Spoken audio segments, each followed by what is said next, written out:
धन्यवाद संचालक महोदय। हम सबके नेता चंद मिनटों में हम सबके बीच होंगे। हम सभी जिनका इंतजार कर रहे हैं, जिनको सुनने के लिए सुबह से बैठे हैं, वो समय की घड़ियां बहुत करीब आ गई हैं।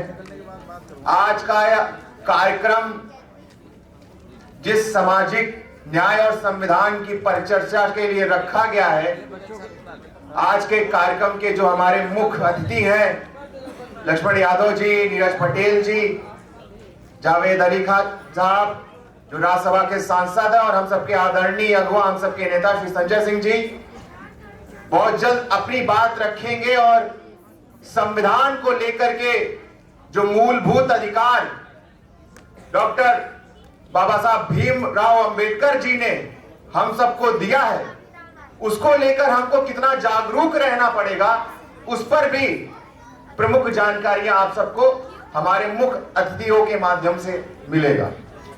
मंच पे आसीन हमारे तमाम वो पदाधिकारीगण जो लगातार इस कार्यक्रम के लिए अथक प्रयास किया, उनको भी मैं साधुवाद करता हूं। और आज अंबेडकर जी की पुण्यतिथि पर बाबा साहब भीमराव अंबेडकर जी के चरणों में पुष्प अर्पित करते हुए उनको भी प्रणाम करता हूं। साथियों, आज का जो जमावड़ा है, वो जमावड़ा है राजनीतिक लोगों का, लेकिन प्रयास किया गया है कि वो गैर राजनीतिक हो, क्योंकि लगातार राजनीतिक दल विभिन्न कार्यक्रम करते हैं, सम्मेलन करते हैं, लेकिन जो विचारिकता की बात होती है, विचार की बात होती है, वो पीछे हो जाती है।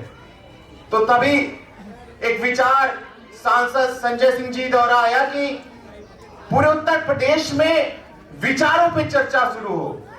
जो हमारे महापुरुष हैं, महात्मा गांधी, डॉक्टर बी.आर. अंबेडकर साहब, सरदार भगत सिंह, तमाम जो हमारे क्रांतिकारी हैं, उनके विचारों को लेकर के बैठे और राजनीतिक कार्यक्रम के साथ उसको भी पूरे उत्तर प्रदेश में संचालित करें।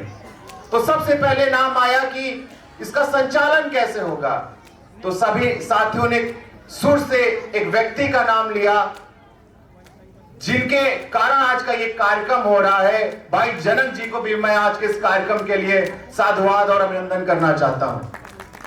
तिरंगा शाखा के माध्यम से हम तमाम उन महापुरुषों की विचारधाराओं पे चर्चा करेंगे, जिन महापुरुषों ने अपना पूरा जीवन इस देश और समाज के लिए अर्पित कर दिया, और जिसके कारण आज हिंदुस्तान में, पूरे देश भर में मानवता और संविधान के प्रति जो जागरूकता है, उसके लिए वो हकदार है। आज अंबेडकर जी के जीवन पे हम चर्चा कर रहे हैं। उन्होंने अपना पूरा जीवन शिक्षा और सामाजिक न्याय को दिया, लेकिन वर्तमान के जो हालात हैं वो क्या है? शिक्षा के नाम पे जिस तरीके से पूरे देश में बाजारीकरण हो रहा है, वो किसी से छुपा नहीं है। शिक्षा आज महंगी हो गई है, आम घर के लोग उस शिक्षा को ग्रहण नहीं कर सकते, इतनी महंगी शिक्षा हो गई है। सरकारी जो विद्यालय थे, उनका मानक पूरा ना होने का बहाना देकर के उनको बंद करने का नोटिफिकेशन सरकारों द्वारा जारी हो रहा है। और सामाजिक न्याय की बात करेंगे तो सामाजिक न्याय को कटोगे बटो के नाम से काटा जा रहा है, बांटा जा रहा है।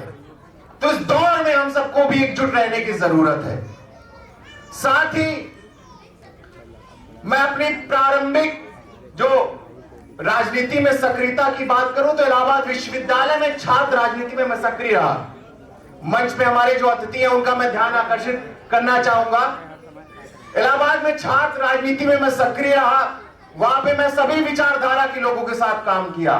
समाजवादी छात्र सभा के साथ भी काम किया, अखिल भारतीय विद्यालय परिषद के साथ भी काम किया, एबीपी लोगों के साथ काम किया, लेफ्ट की विचारधारा के साथ काम किया। तो वहां एकजुटता थी, छात्र हितों के लिए सब एकजुट थे, और छात्र हितों के लिए लड़ाई लड़ने में पीछे नहीं हटते थे। हमने लाइब्रेरी में किताबों की समस्या की भी लड़ाई लड़ी। जब विश्वविद्यालय ने फीस वृद्धि की, तब भी धरना प्रदर्शन किया। तमाम जो अव्यवस्था थे, भ्रष्टाचार के मामले थे विश्वविद्यालय में, उन पर हमने लड़ाई लड़ी। लेकिन जब मुख्य राजनीति में हम आए, संगठन में जिम्मेदारी मिली, तो जो एक एकजुटता थी के हितों के लिए विश्वविद्यालय स्तर पर वो एकजुटता हमको मुख्य राजनीति की में नहीं देखने को मिले, ये चिंता का विषय है। आज सत्ता पक्ष की आप अगर खिलाफत करते हैं, उनकी विचारधारा के खिलाफ बोलते हैं और गलत को गलत बोलते हैं, तो आपको देशद्रोही साबित कर दिया जाता है।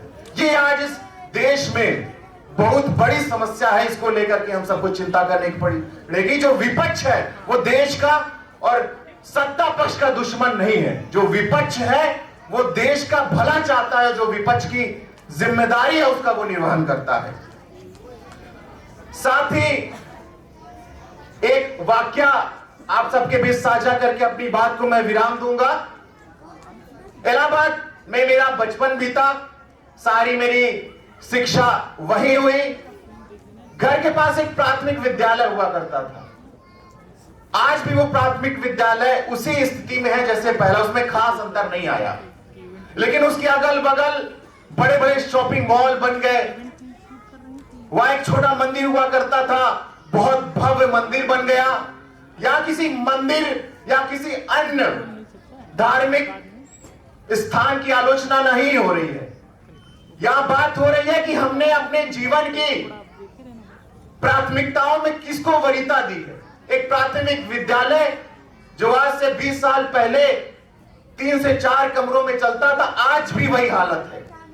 लेकिन बगल में शॉपिंग मॉल बन गए, बड़े बड़े रोडें अच्छी कर दी गई, लेकिन शिक्षा पर ध्यान नहीं दिया गया। तो आज इस गोष्ठी के माध्यम से हम सबको पुनः एकजुट होना पड़ेगा और ये आत्म बल अपने अंदर लाना पड़ेगा कि शिक्षा के प्रति जो अलग अंबेडकर जी जगा के गए थे, उस अलग को हमको कमजोर नहीं होना देना, उसको खत्म नहीं होने देना। और वही काम पूरी दिल्ली में आज हो भी रहा है। सरकारी स्कूलों को अच्छा करके आज जिस तरीके से पूरे देश भर में एक सरकार ने, अरविंद केजरीवाल जी की सरकार ने देश को एक आईना दिखाया है कि शिक्षा पे भी राजनीति हो सकती है और शिक्षा को भी राजनीति का मुद्दा बनाया जा सकता है, वो देश की राजनीति के लिए अच्छा है। मैं अपनी बात को यही विराम दूंगा। आए तमाम अतिथियों का मैं स्वागत और अभिनंदन करता हूं कि आपने इतना कीमती समय निकाल के हम सबको दिया। बहुत बहुत धन्यवाद, बहुत बहुत शुक्रिया। इंकलाब जिंदाबाद, भारत माता की जय।